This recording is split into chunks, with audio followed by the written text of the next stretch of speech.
You've spelunked into the Matt Cave. Hello, everybody, and welcome into another episode of the Matt Cave. Thank you all so much for spelunking on by. This week, it's draft reactions and a little bit of I Told You So. I'm very excited about that. I want to give myself a pat on the back here. I don't normally do it. I don't like doing it, but I seem to have a good read on the front offices here at Utah, both for the Mammoth as well as the Jazz. So I feel pretty proud about myself here. So I'll go over the prediction I made and then the results of the two drafts, as well as my thoughts and the thoughts of those around the sports media. I'm also going to go over Real Salt Lake drawing with Sporting Kansas City. It was in Kansas City, though, so that's I guess, improvement. And they did it without Diego Luna. He's still with the U.S. men's national team. So that's good news. And so that is the show today. Thank you all so much for being here. As always, please rate, review, like, subscribe, comment, wherever it is. However you listen helps me out a ton. You hear it every week. I'm going to keep saying it every week. It's because it's the truth. And I appreciate each and one of you spelunkers. You're amazing people. And I hope you have a wonderful 4th of July. I really do. Or if you're in Canada, Canada Day. Canada Day is a very special day in my household because that's my birthday. So the entire nation of Canada celebrates my birthday in a weird, perverse, roundabout way. It's true. All right, so let's dive into things. Let's start with the NBA draft. So the Jazz didn't play it safe. They didn't take the boring pick of Trey Johnson. They didn't even trade out like I thought they would have. I don't know. Well, I'll have to ask you English teachers out there what the proper syntax is, but that surprised me. Them taking Ace Bailey at number 5 really surprised me, and then them trading up a few slots in the draft to get Walter Clayton at number 18.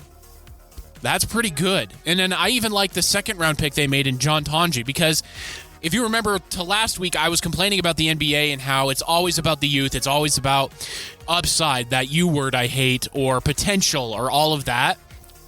John Tonje is the opposite of that. And I really like that, especially in the second round, where the second round is honestly in the NBA draft, darts on a dartboard. The front offices like to tell you it's best player available. We liked his tape. We think he's going to fit in really well with our roster. We think he's going to love it here in Salt Lake City. That's all baloney. Let me tell you what really happens. I've listened to a bunch of former GMs in a bunch of different sports. When it gets to the later rounds of these drafts, there's really not any science to it. There really isn't. Everybody wants to find that Nikola Jokic in the second round, right? Everybody wants to find that Tom Brady in the 6th round, or the Brock Purdy in the 7th round. You're not going to do that. Just look at how many draft picks have happened over the course of history here, and then you have 2 or 3 hits like that. That's not going to happen. That's lower odds than winning the lottery. So when we look at this, and we look at what the Jazz did with John Tonje, Walter Clayton Jr., and Ace Bailey, I like this draft. Walter Clayton Jr. is a winner. He won the NCAA championship last year. That's all he's done when he was at Florida. He's a sniper on the outside, and he's a floor general. Like, he's really good. He's a good draft pick. He's not going to supplant Isaiah Collier, I don't think, but I don't think that's the intention either. Keontae George, maybe the front office might be moving on from him. Maybe. I don't know. It's a new front office. The scouts that were instrumental in drafting a couple of the guys have since been fired. I've covered that a couple of times. So there is a new direction for this front office. It's a more aggressive front office, because I think Ryan Smith is listening to the fans, because he's a fan himself and is saying, all right, we're tired of this. We're tired of upside. We're tired of potential. Give us guys that can actually do something. And the Jazz did that with at least John Tonje and Walter Clayton Jr. Ace Bailey has the highest ceiling of pretty much anybody the Jazz have ever drafted. And that is saying something, because the Jazz have a couple of Hall of Famers. They also have Darren Williams, they didn't draft Carlos Boozer, Andre Kirilenko, and that's not to mention, Rudy Gobert and Donovan Mitchell. So there's there's been a lot of good. Gordon Hayward is another one. A lot of good players the Jazz have drafted. And then obviously you have the two all-time greats.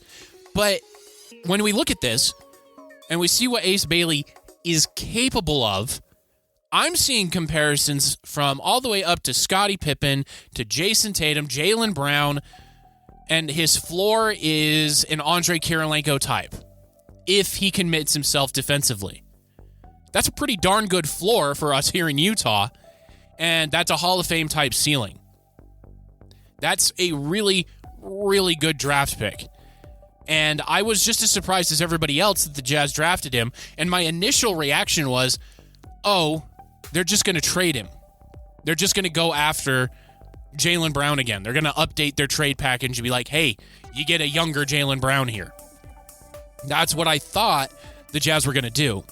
Because before the draft, in the lead-up, before any of the draft picks went, the Jazz were very aggressive in trying to pry Jaylen Brown from the Boston Celtics, because the thought in sports media was that the Celtics were selling off because Jason Tatum is going to be out rehabbing his Achilles injury this entire season.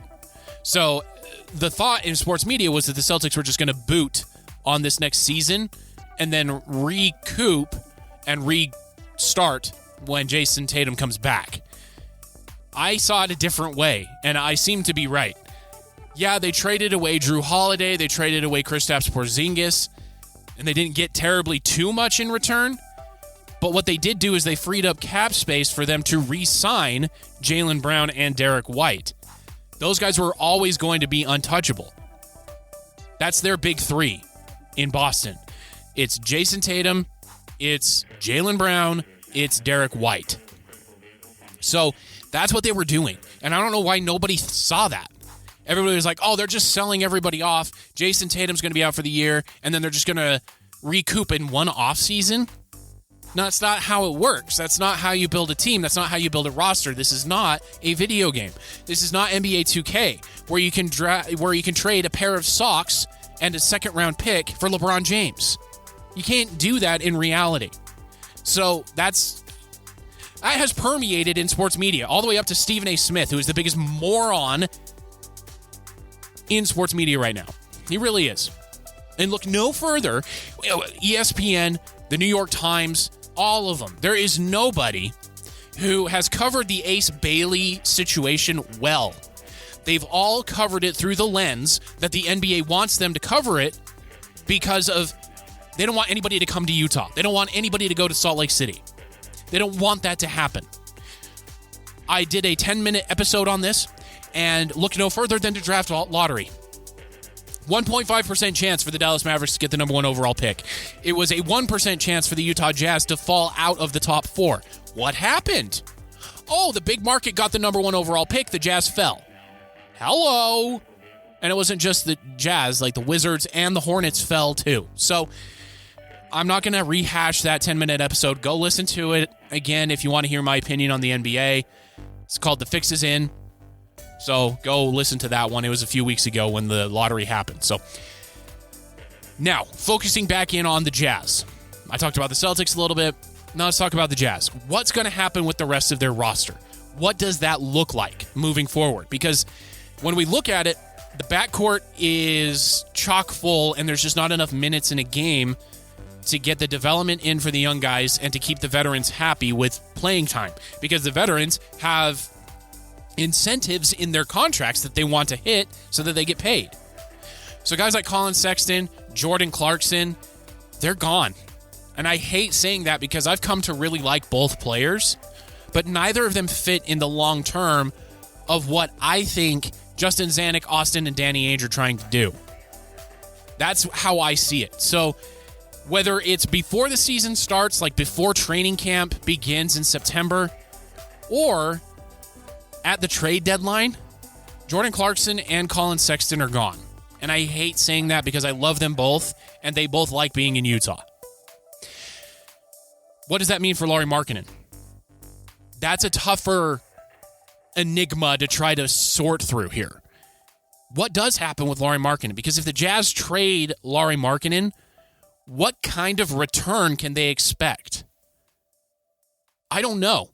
Because there's not a humongous demand for a Lauri Markkanen type player for teams that are on the verge. So teams like the Spurs, teams like, who else is on the verge here? Like the Pacers, even with Halliburton out, who knows how aggressive they'll be, because they do have a really solid roster.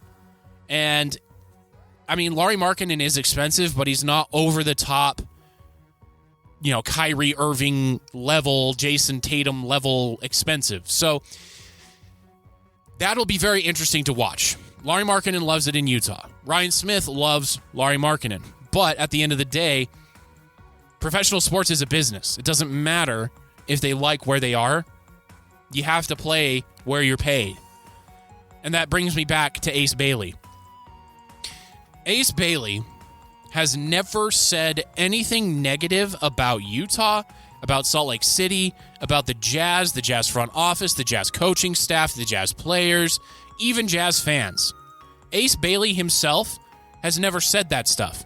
In fact, his camp hasn't really said that stuff. If you look through all of the stuff that they've said in the media, all the stuff in the lead up to the draft, they said where they prefer him to play. He said, yeah, I don't really want to go to these teams that are rebuilding. I want to go to a winner. But who wouldn't? That's the thing, right?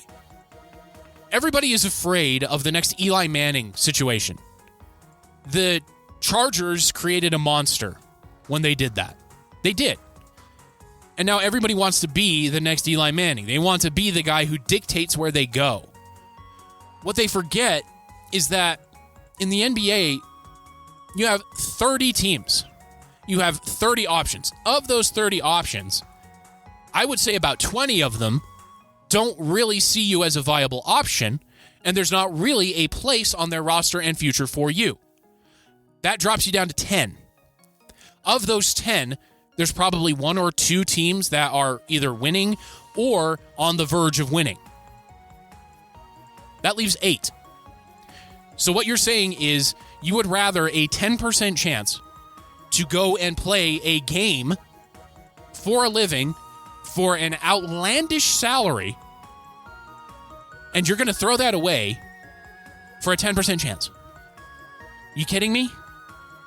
And so Ace Bailey's agent, Omari Cooper, screwed over his own son's career.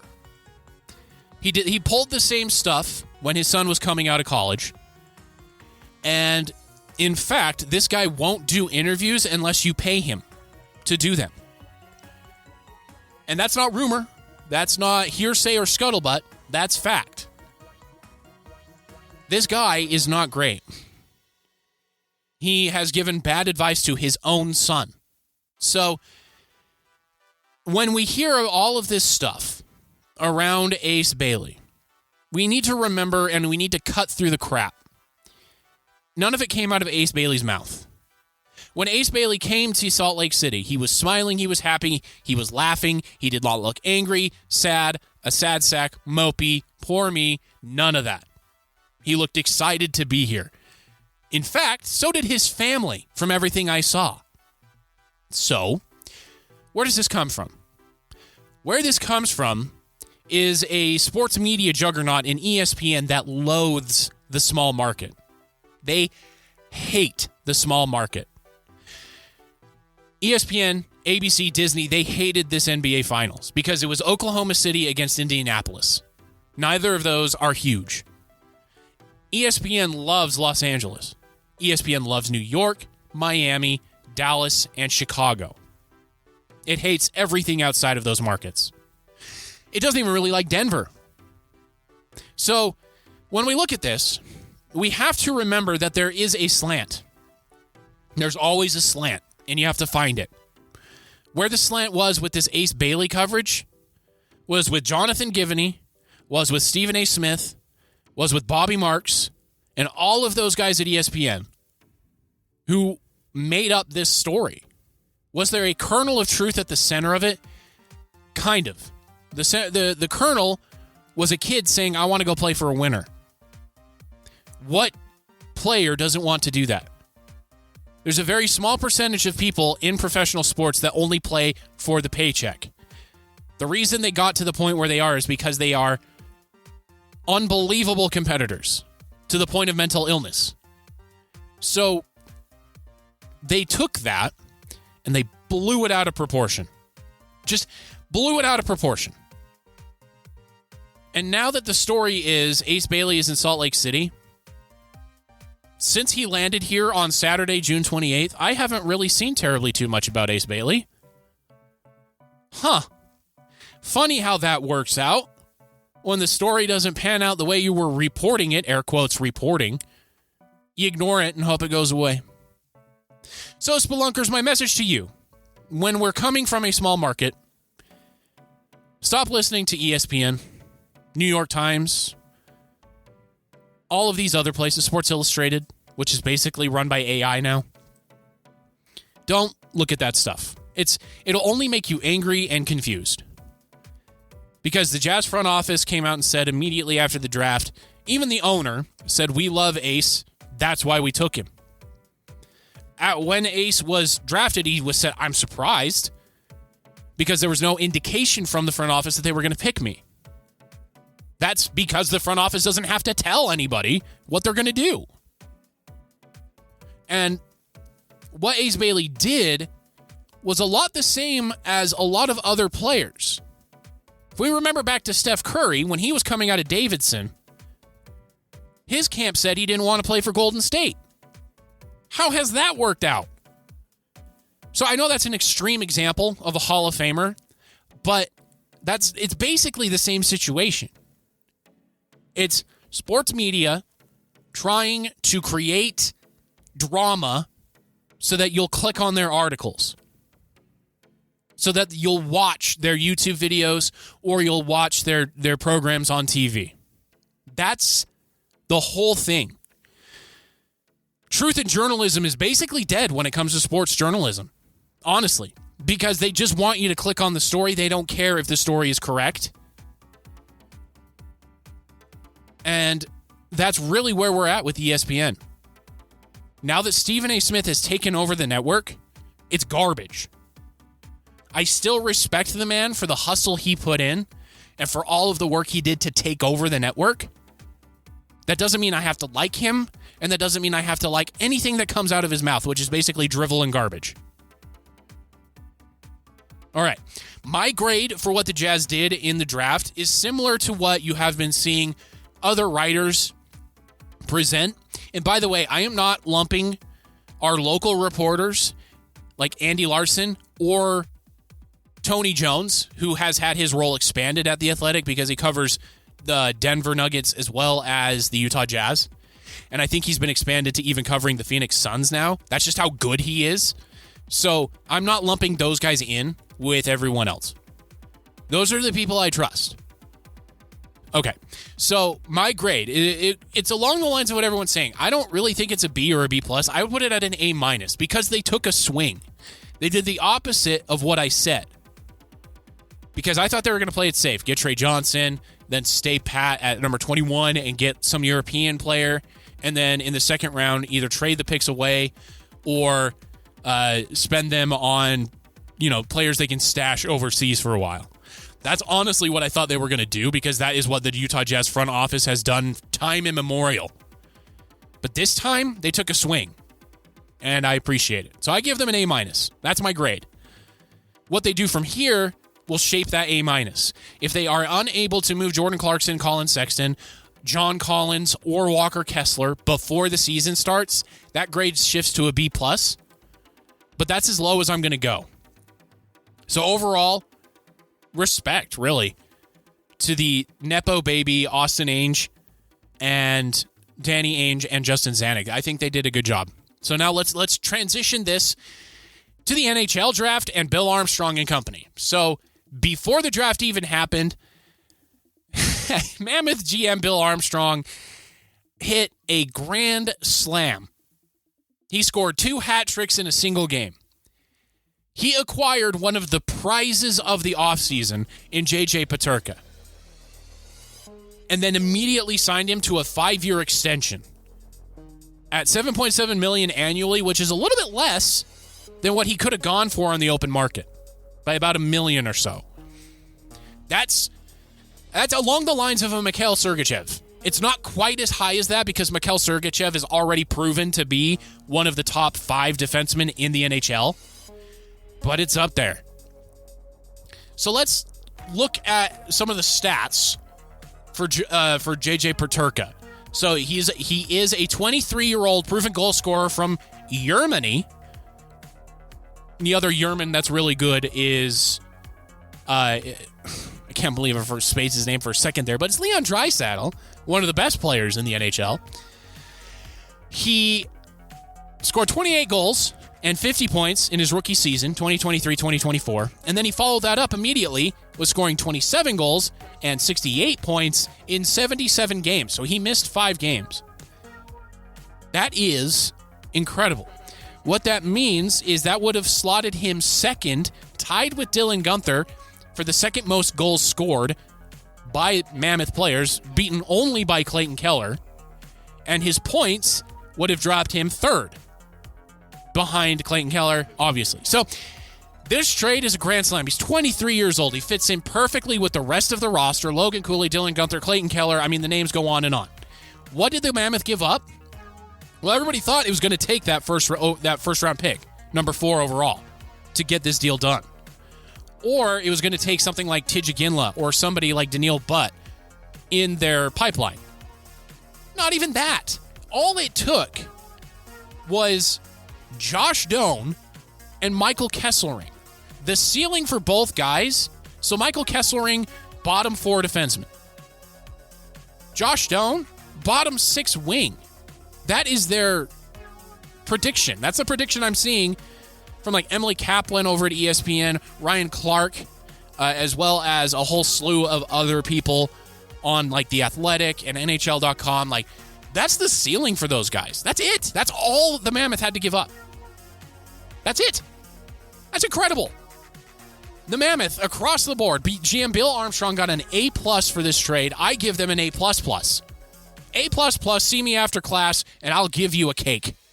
That's what I would put on his paper. It's such a good job. Bill Armstrong is one of the top 10 GMs in the NHL, bar none.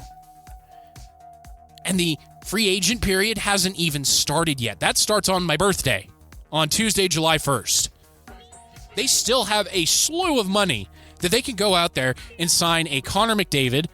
They could sign a Mitch Marner, or they could sign 2 or 3 really good veterans to fill in around these young pieces to push them over the top.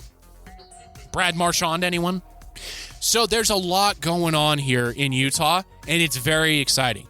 Not only that, it was really funny what the Mammoth social media squad did, because I don't know if they did it on purpose, but they were taking subtle pot shots at the NBA, because every single one of the players they drafted were super smiling, super happy, saying, yeah, I talked to the front office. Yes, I was expecting to be drafted at least by Utah, and I am so excited to go to Salt Lake City. I'm so excited to be a Mammoth. That's really funny. I found that really funny. So who did they pick in the NHL draft? Well, I'm 2 for 2, baby. They picked Caleb I pronounced his name wrong last week. I said Desnoyers. It's Desnoyers. He's French-Canadian from Quebec. So Caleb Desnoyers, he is coming to Salt Lake City, and all the reports are saying is that he could be in the NHL by the end of this season, if not next season. That's really fast. For all of you that know the NHL, that's really fast. That's faster than what Tijji Ginla will probably do. Reporting around Tijji Ginla is they're going to see how well he does during preseason, and if he shows that he can hang and that he is a good add to the roster, they're going to keep him in the NHL. If not, he's still not old enough to go to the AHL, so he's going to have to go back to juniors. So that's where we're at with those. All the other picks, the other one that the reporting that I've seen that has been good, like ESPN actually has good NHL reporters. It's really weird, the dichotomy between the NBA and the NHL for ESPN. Because the NBA, they are all in fully to entertainment and not reporting. Whereas the NHL, it's reporting, then entertainment. So the other pick was their second round pick, number 46 overall, I'm going to screw this up, Max Psenicka. He's Czech.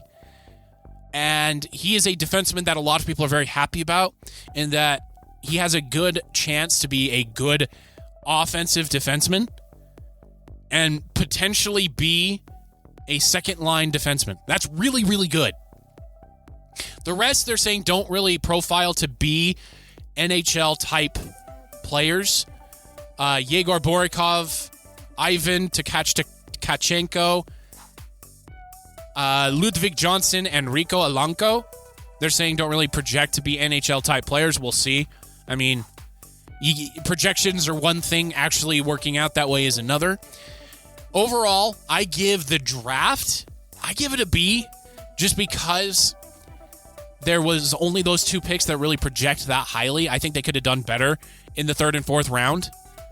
They went for that U word that I hate so much, which I get, but that's really where it is. But the big grade here is I'm going to call it the disconnected draft. They call it decentralized. I'm going to call it disconnected.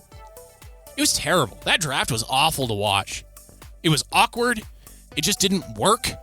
It looked like they were trying to mix what they were able to do over COVID with modern day stuff, and it just doesn't work. And then you had those interviews with the front office staff immediately after the players getting picked, where there was audio issues.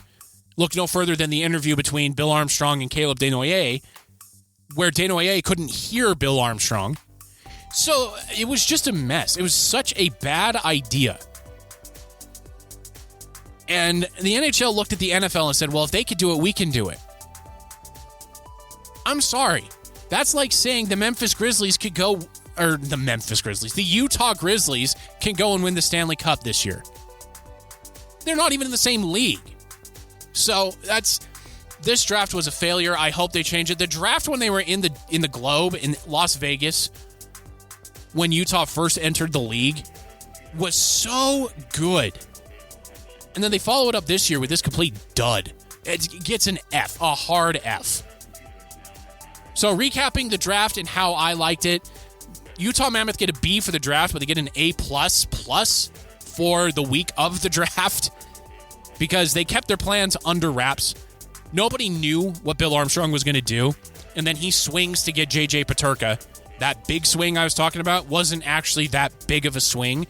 Yeah, they traded my best friend and Josh Doan. Tongue-in-cheek there. I know they're not the same person, but it was really funny texting my friend that night after the news broke, be like, hey man, Utah just traded you to Buffalo.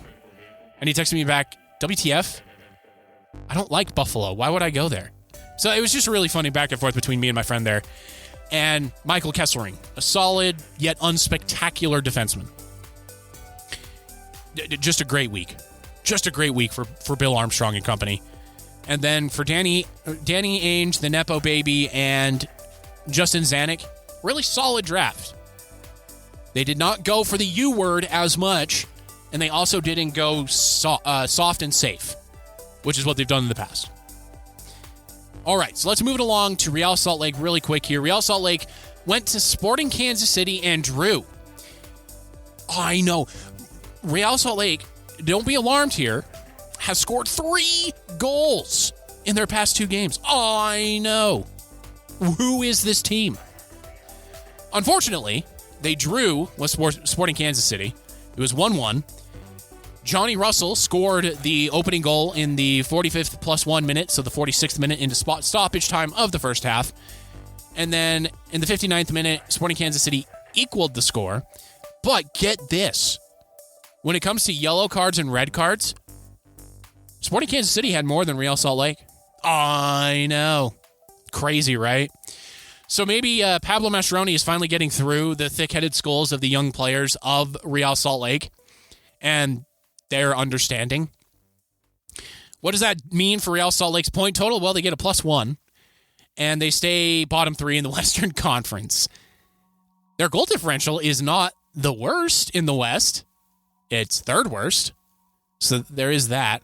But 2 solid results without their best player, hands down, bar none, best player Diego Luna.